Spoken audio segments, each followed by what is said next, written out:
В эфире новости, в студии Дарья Короленкова. Здравствуйте. В начале коротко о темах.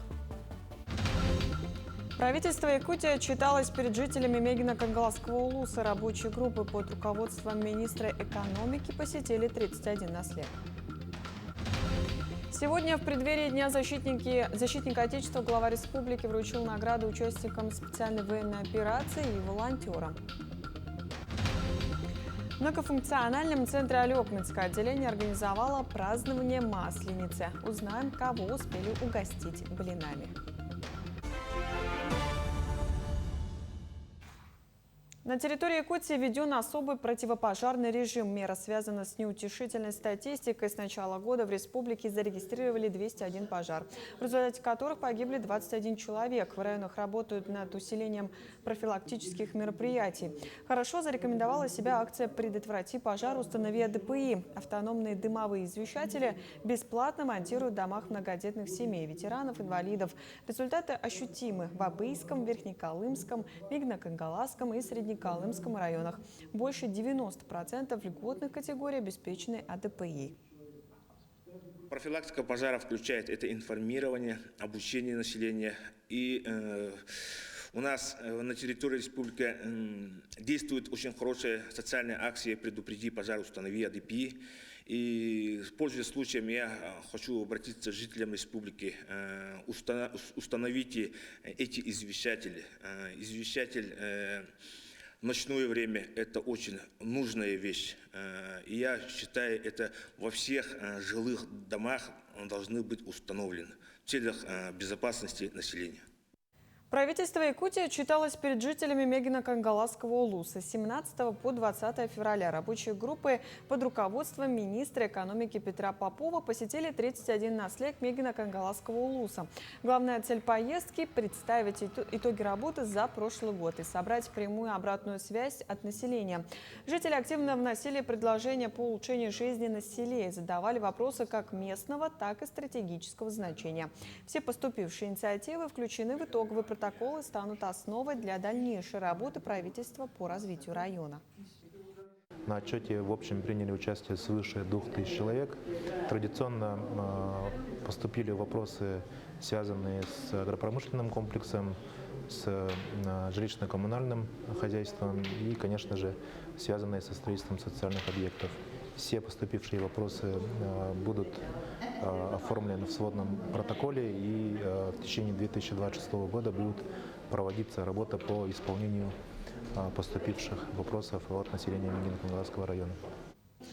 Также завершились выездные отчеты исполнительных органов власти в Оймяконском районе. Члены правительства охватили все 8 населенных пунктов, лично проинспектировав ключевые социальные объекты и предприятия жизнеобеспечения.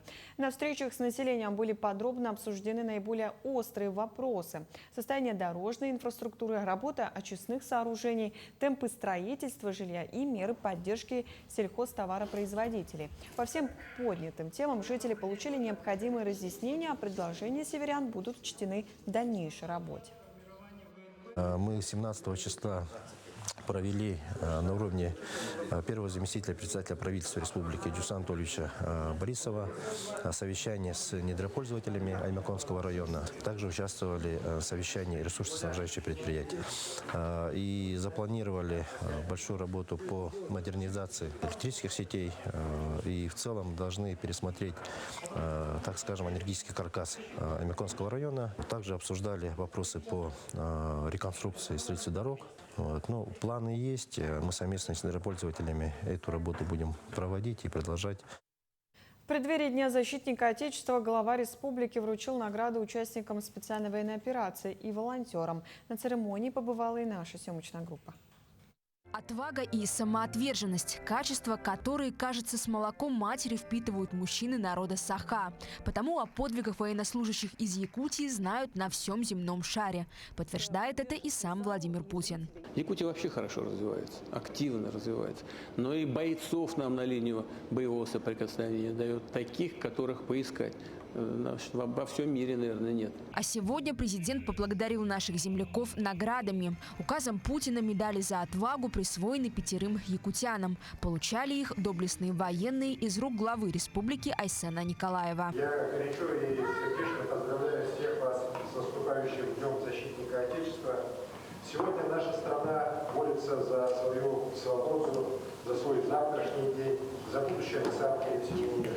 Впрочем, бойцы знают, что на родине им признательны и без наград. Достаточно посмотреть на объемы волонтерской помощи. Конечно, не забыли и о тех, кто обеспечивает крепкий тыл. Благодарность якутским добровольцам выразили власти Луганской Народной Республики. В первую очередь благодарность, что именно оценили нашу работу. Быть волонтером – это непросто, это призвание. Будем работать дальше. Выходя на службу, боец понимает, каждый день на кону стоит его жизнь. И эту самую дорогую цену заплатил Николай Тихонов. Ефрейтор погиб при исполнении воинского долга. Орден мужества получили родители и сыновья героя. Штурмовиком был, потом артиллеристом. После этого он пошел в разведку. Там он проявил себя в разведке, и его назначили командиром разведгруппы 29-й армии. Он там служил и, соответственно, неплохо служил. Николаем гордится и по Николаю скорбит не только его семья, но и вся республика. Нет сомнений, что такое бескорыстное и беззаветное служение Родине можно и нужно славить и ставить в пример подрастающему поколению. Ржана Гармаева, Станислав Потапов, Якутск. В Бердигистяхе прошло масштабное патриотическое мероприятие «Благородный долг. Доблестные мысли», приуроченное ко Дню защитника Отечества. Встреча объединила ветеранов боевых действий, их семьи и экспертов по вопросам реабилитации. Программа события включила в себя обсуждение мер поддержки бойцов, а также военно-спортивные состязания по стрельбе и сборке автомата. Торжественным финалом стало вручение государственных наград. Ветераны получили знаки отличия, а их родителям были вручены медали «Мать защитника Отечества» и «Отец солдата» за достойное воспитание защитников Родины. В каждом районе, в каждом улусе, как я думаю, должна быть ассоциация ветеранов боевых действий. Уже есть. Я знаю, что во многих районах есть. Только ветераны знают, как там тяжело на передовой линии. И они своим опытом и так далее должны помогать администрации. Какую помощь оказывать. Должны внести свою лепту в победу. В Дюлюкинском наследии состоялся традиционный муниципальный этап военно-спортивной игры «Снежный барс», посвященный памяти кавалера Ордена Мужества Степана Руфова. В соревнованиях приняли участие 140 школьников из 14 школ района под девизом «Стати в строю, силен в бою». Программа игры включила осмотр строя и песни, пулевую стрельбу, скоростную сборку автомата АК-74 и силовые упражнения. Самым азартным и долгожданным испытанием стало военизирование эстафеты, где ребята продемонстрировали командный дух и отличную физическую подготовку. Именно военно-патриотическими делами я занимаюсь с начала прошлого года тоже. Началось все вообще 2 года назад, когда я просто по приколу решила научиться разбирать автомат. За 2 недели поставила рекорд 24 секунды. Не могла его побить 1,5 года. Потом недавно 22 сделала и потом 20. Потом после «Снежного барса» мы на Зорницу попали. 1-е место в школе заняли. В Улусе 1-е место заняли. На республике 1-е место заняли. Потом на сборы в Биробиджан уезжали и в Волгоград поехали на Всероссийский. Но там, к сожалению, хороших мест не заняли. В историческом зале Национальной библиотеки Республики сегодня прошла торжественная церемония награждения лауреатов Национальной литературной премии «Слово». Почетную награду получили народный поэт Якутии Наталья Харлампиева и молодая переводчица Анжелика Эверстова, ставшая победителем в номинации «Молодой автор». Эта премия, учрежденная Союзом писателей России при поддержке Президентского фонда культурных инициатив, стала ярким подтверждением высокого статуса якутской словесности на федеральном уровне. Наталья Харлампиева особо отметила успех своей молодой коллеги, подчеркнув, что такие достижения открывают новые возможности. Она перевела мою раннюю прозу о детстве, о становлении личности, характера, о родителях. Эта книга на якутском называлась «Джанкир Сурук. Прозрачное письмо». И я благодарна и переводчику, который это сделал. Это большое событие для якутской литературы, поскольку у нас очень мало переводчиков, которые переводят непосредственно с якутского языка на русский. В многофункциональном центре Алекминска текущий год объявлен годом культуры, в рамках которого особое внимание уделяется культуре общения и внутренним стандартам учреждения. Для укрепления корпоративного духа и поддержания традиций отделение организовало празднование Масленицы. Отведать наших блинчиков, угоститься нашим вкусным морстиком. Вот так весело, с настроением в Алекминском филиале МФЦ провожают Масленицу.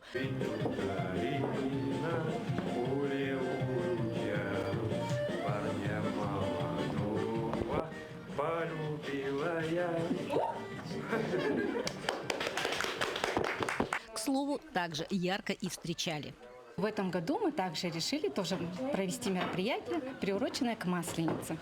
В первый день Масленицы, который именуется как встреча, мы оформили зону, подготовили, где встречали наших гостей, угощали блинами с различными напитками. С различными начинками. Вот. Было очень весело. Провели конкурс среди самых активных заявителей, где самый активный был награжден сладким призом. Улыбчивые лица, подробная и вежливая консультация, а плюсом вкусное угощение. Понравилось обслуживание? Да, хорошо, очень сильно. Настроение поднялось? Да, поднялось. Она очень понравилась. И блины у вас понравились. Все очень хорошо. Офис «Мои документы» учреждение официальное. На сегодняшний день без услуг центра не обходится, наверное, ни один человек. Но как приятно, когда вместе с услугой по умолчанию одаривают еще и приветливой улыбкой.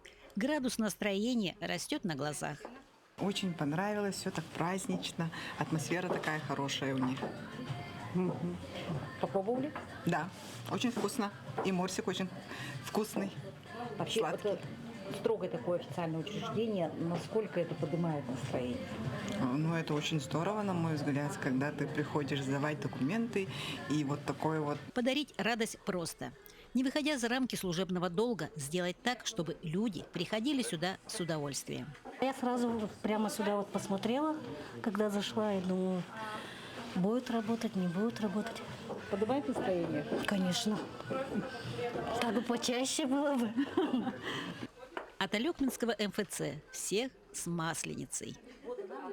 В офисе царила такая атмосфера теплая, уютная, веселая такая. И мы очень рады, что наш коллектив смог принести какую-то радость, позитив в повседневную жизнь горожан.